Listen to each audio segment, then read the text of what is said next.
حضرات مکرم، میں ایک حدیث کی روشنی میں اگر گفتگو آگے بڑھاؤں تو نسبتاً معاملات آسان رہیں گے۔ میرے آقا کریم حضور علیہ الصلوۃ والسلام محو سفر ہیں، اپنے صحابیوں کے ہمراہ آپ کہیں تشریف لے جا رہے ہیں۔ آپ ایک جانور پر، خچر پر سوار ہیں۔ ایک جگہ وہ جانور بدک جاتا ہے، ڈر جاتا ہے، گھبرا جاتا ہے۔ میرے آقا کریم اس سے اترتے ہیں اور اپنے صحابیوں کو، ساتھیوں کو، ہمراہیوں کو بتاتے ہیں کہ یہاں پر قبریں ہیں جن میں سے 2 قبر والوں کو عذاب ہو رہا ہے جو دیکھ کے یہ جانور ڈر گیا۔ ایک کو عذاب اس لیے ہو رہا ہے کہ وہ ناپاک چھینٹوں سے نہیں بچتا تھا، اور دوسرے کو اس لیے ہو رہا ہے کہ وہ چغل خور تھا۔ پھر ایک روایت کے مطابق 7 کھجور کے درخت ہیں۔ آقا کریم حضور علیہ الصلوۃ والسلام وہ کھجور کی کچھ ٹہنیاں، کچھ شاخیں توڑتے ہیں، ان قبروں پہ ڈالتے ہیں اور فرماتے ہیں کہ جب تک یہ ٹہنیاں سرسبز ہیں، شاداب ہیں، ہری بھری ہیں، اس وقت تک ان پتوں کی، ان ٹہنیوں شاخوں کی حمد و تسبیح سے قبر والوں کے عذاب میں کمی ہوتی رہے گی۔ یہ حدیث آپ نے پہلے بھی سنی ہوگی، اور ظاہر ہے میں کوئی نیا قرآن اور نئی حدیثیں تو نہیں سنا سکتا بھائی۔ قرآن بھی وہی ہے، حدیثیں بھی وہی ہیں، صرف کہنے اور سننے کا انداز بدل جاتا ہے۔ اگر کوئی وزیر یا کوئی افسر کسی جیل کے معائنے پہ جائے اور قیدیوں سے اس کی ملاقات ہو تو کیا صرف قیدی کو دیکھ کر، مل کر، کیا اس کو پتہ چل جائے گا کہ اس کو کس جرم میں کتنی سزا ہو رہی ہے؟ نہیں۔ جب تک وہ اس کی کیس ہسٹری نہ دیکھے، اس کی فائل سٹڈی نہ کرے، اس کو پتہ نہیں چلے گا۔ میرے آقا کریم حضور علیہ الصلوۃ والسلام نے اگر وہ عذاب قبر ملاحظہ فرما لیا، یہ بھی کوئی معمولی بات نہیں ہے۔ لیکن چلیے، ایک چیز وقوع پذیر ہے، ایک کام ہو رہا ہے، وہ دیکھ لیا تو چلیے بات سمجھ میں آتی ہے، لیکن یہ عذاب کیوں مل رہا ہے یہ تو پتہ تبھی چلے گا جب نامہ اعمال پر بھی نگاہ ہو۔ دوسری بات یہ کہ جس جانور پر سرکار تشریف فرما ہے وہ جانور عذاب قبر دیکھ کے ڈر گیا ہے۔ اچھا، قبر کسے کہتے ہیں؟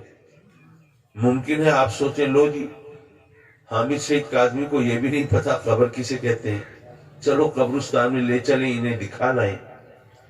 میں عرض کروں گا کہ زمین میں جو ہم گڑھا کھودتے ہیں، قبرستان میں قبریں بناتے ہیں، جس کو ہم عرفاً قبر کہتے ہیں، یہ محض قبر کی ایک علامت ہے، ایک نشانی ہے۔ اصل میں قبر عالم برزخ میں ہوتی ہے۔ یہ بات شاید کانوں کو اجنبی لگے، اور جو بات نئی ہو وہ دلیل چاہتی ہے۔ میں عرض کروں گا، آپ دیکھیے، فرض کریں ایک بحری جہاز سمندر میں سفر کر رہا ہے، کسی حادثے کا شکار ہوتا ہے، غرق آب ہو جاتا ہے، ڈوب جاتا ہے۔ اس کے مسافر بھی سمندر میں ڈوب کر لقمہ اجل بن جاتے ہیں، بیچارے دنیا سے رخصت ہو جاتے ہیں۔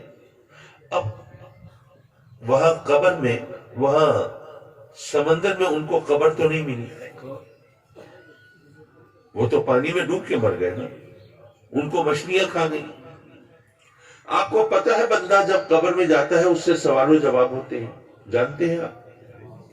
فرشتے آتے ہیں، سوال و جواب کرتے ہیں۔ اگر سوالوں کے جواب قبر والا صحیح دے تو قبر کی رائٹ سائڈ سے، سجے پاسے سے جنت کی کھڑکی کھل جاتی ہے اور اللہ کی نعمتوں اور رحمتوں کا سلسلہ شروع ہو جاتا ہے۔ اور اگر قبر والا سوالوں کے جواب غلط دے تو قبر کے کھبے پاسے سے، الٹی طرف سے جہنم کی کھڑکی کھل جاتی ہے اور عذاب کا سلسلہ شروع ہو جاتا ہے۔ یہ خوف کا وقت۔ یعنی قبر میں پہلے سوال و جواب ہوتے ہیں، اس کے بعد عذاب یا ثواب ہوتا ہے. اور عقل بھی یہی کہتی ہے کہ ایسا ہی ہونا چاہیے. بھئی امتحان پہلے ہونا چاہیے، نتیجہ بعد میں نکلنا چاہیے. قبر میں پہلے سوال و جواب ہوتے ہیں، پھر عذاب یا ثواب ہوتا ہے. اب وہ بحری جہاز جو سمندر میں ڈوب گیا، اس کے مسافروں کو قبر تو نہیں ملی، قبر میں تو نہیں ڈالے گئے، تو کیا ان سے قبر کے سوال و جواب ہوں گے؟ اگر ہوں گے تو ان کو مچھلیاں کھا گئی، تو فرشتے کیا مچھلیوں میں پیٹ میں جا کے سوال کریں گے؟ اور اگر مچھلیوں نے مل جل کے کھایا ہو تو فرشتے بھی گھن چکر بن جائیں گے، کون سی مچھلی کے پیٹ میں کس سے سوال کریں؟ ٹھیک ہے نا؟ اسی طرح آپ جانتے ہیں کہ جو کراڑ ہیں ہندو، وہ اپنے مردوں کو دفناتے تو نہیں ہیں، جلا دیتے ہیں اور راکھ بھی پانی میں بہا دیتے ہیں. ایک ہندو مر گیا، اس کی چتا بنائی، اس کی لاش کو جلا دیا اور اس کی راکھ بھی پانی میں بہا دی، اس کو قبر میں تو دفنایا نہیں، تو سوال و جواب اس سے ہوں گے کہ نہیں ہوں گے؟ اگر کسی کا خیال ہے کہ نہیں ہوں گے تو پھر تو بڑا آسان نسخہ ہاتھ لگ گیا. جس بندے کے بارے میں بھی خیال ہو کہ اس کے کرتوت اچھے نہیں تھے، اس کے ساتھ قبر میں کوئی اچھا سلوک نہیں ہوگا، تو اس کو قبر میں دفنانا ہی نہیں چاہیے. اس کی بھی چتا بنا دیں، جان چھوٹے، جو ہوگا قیامت کے دن دیکھا جائے گا، اس سے پہلے تو اس کی جان بچی رہے گی. یارو قبر کے سوال و جواب تو ہر ایک سے ہوں گے نا، سمندر میں ڈوبنے والے سے بھی ہوں گے، وہ ہندوؤں سے بھی ہوں گے جن کی چتا کو آگ لگا دی گئی. تو کہاں ہوں گے، کیسے ہوں گے؟ وہ سوال و جواب تو قبر میں ہوتے ہیں، ان کو قبر تو ملی نہیں. تو بات یہ ہے کہ اصل میں قبر عالم برزخ میں ہوتی ہے. یہ دنیا میں جو گڑھا کھود کے ہم قبر بناتے ہیں، اگر اس قبر میں کوئی نہیں بھی دفنایا گیا تو فرق نہیں پڑتا، اصل میں قبر عالم برزخ میں ہے، اس سوال و جواب وہیں پہ ہوتے ہیں. اچھا، ابھی اگر کوئی اگر مگر ہو ذہن میں، تو آقا کریم صلی اللہ علیہ وسلم کی ایک اور حدیث سے ہم رہنمائی لیں. میرے آقا کریم صلی اللہ علیہ وسلم کا فرمان ہے کہ ہر قبر یا جنت کا باغ یا دوزخ کا گڑھا. ہر قبر یا جنت کا باغ یا دوزخ کا گڑھا. اچھا، کبھی بارشوں سے، کبھی سیلاب سے، کبھی زلزلے سے، یا کبھی ویسے ہی بوسیدہ ہو کر، پرانی ہو کر قبریں دہل جاتی ہیں، بیٹھ جاتی ہیں، کھل جاتی ہیں. بعض اوقات مردوں کی ہڈیاں بھی چمکتی ہوئی دکھائی دیتی ہیں. ممکن ہے آپ نے بھی کچھ کھلی ہوئی قبریں دیکھی ہوں. تو کسی قبر میں آپ کو جنت یا دوزخ کی کوئی نشانی نظر آئی؟ نہیں.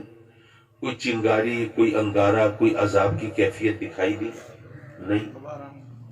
کوئی کلی، کوئی پھول، کوئی باغ، کوئی حور چہل قدمی کرتی ہوئی نظر آئی؟ نہیں.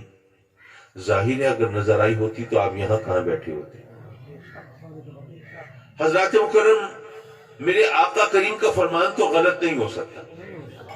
سرکار کا ارشاد ہر قبر یا جنت کا باغ یا دوزخ کا گڑھا، لیکن ہمیں کبھی کسی قبر میں جنت یا دوزخ کی کوئی نشانی دکھائی نہیں دی. کیوں؟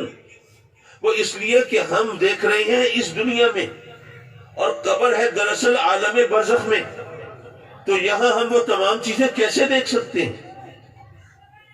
اچھا، اگر اب بھی کوئی سوال و جواب ہو رہے ہو ذہن میں، تو ایک مختلف زاویے سے میں بات واضح کروں. آپ ظاہر ہے میری طرف دیکھ رہے ہیں، اور میری مجبوری یہ ہے، میں یہ سمجھتا ہوں کہ لوگوں نے مجھے بولنے کے لیے بلایا ہے، آپ کو تو نہیں بلایا، آپ کو تو سننے کے لیے بلایا ہے. تو آپ ذرا توجہ سے سنتے رہیں تو میری محنت وصول ہو جائے گی. دیکھیے، فرض کیجیے آپ لوگ جو بیٹھے ہیں، ذرا آپس میں اگر دیکھیں تو ایک کا کھبا پاسا دوسرے کے سجے پاسے سے ملا ہوا ہے. ایسے ہی بیٹھتے ہیں نا؟ آپ دیکھ لیجئے، ایک کا کھبا پاسا دوسرے کے سجے پاسے سے ملا ہے. قبرستان میں قبریں بھی ایسے بنی ہوتی ہیں، ایک کا کھبا پاسا دوسرے کے سجے پاسے سے ملا ہوا ہوتا ہے. فرض کریں یہ دو قبریں ہیں قبرستان میں.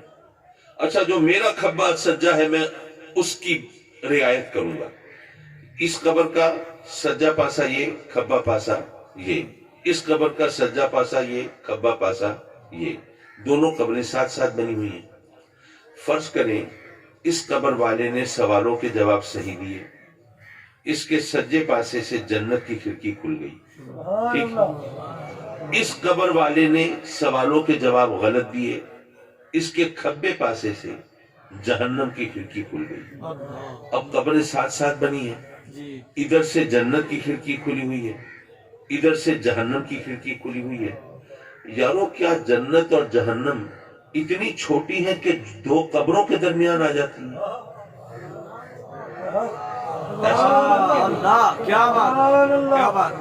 ادھر سے جنت کی کھڑکی کھلی ہے، ادھر سے جہنم کی کھڑکی کھلی ہے، تو یہ جنت اور جہنم دو قبروں کے درمیان کیسے ہو سکتی ہیں؟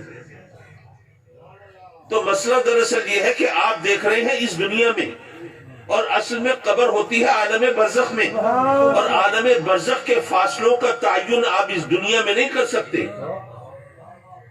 تو اگر آپ یہ بات سمجھ گئے کہ قبر اصل میں عالم برزخ میں ہوتی ہے، تو اب سوچئے جس جانور پر میرے آقا کریم تشریف فرما ہے وہ عذاب قبر دیکھ کے ڈر گیا ہے، تو یہ خیال مت کیجئے گا کہ اس جانور کی نگاہ زمین کے 4-6 فٹ اندر تک چلی گئی اور اس نے وہاں عذاب قبر دیکھ لیا۔ نہیں یارو، جس جانور پر میرے آقا کریم جلوہ فگن، اس جانور کی نگاہ عالم دنیا سے عالم برزخ تک پہنچ گئی ہے۔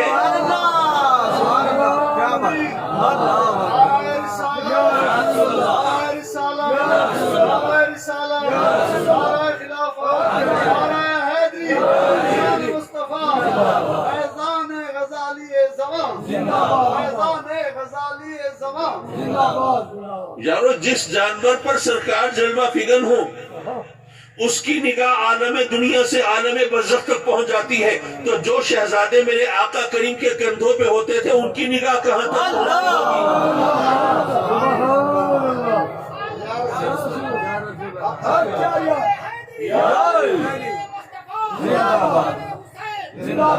اور پھر آقا کریم صلی اللہ علیہ وسلم کی اپنی نگاہ کا عالم کیا ہوگا؟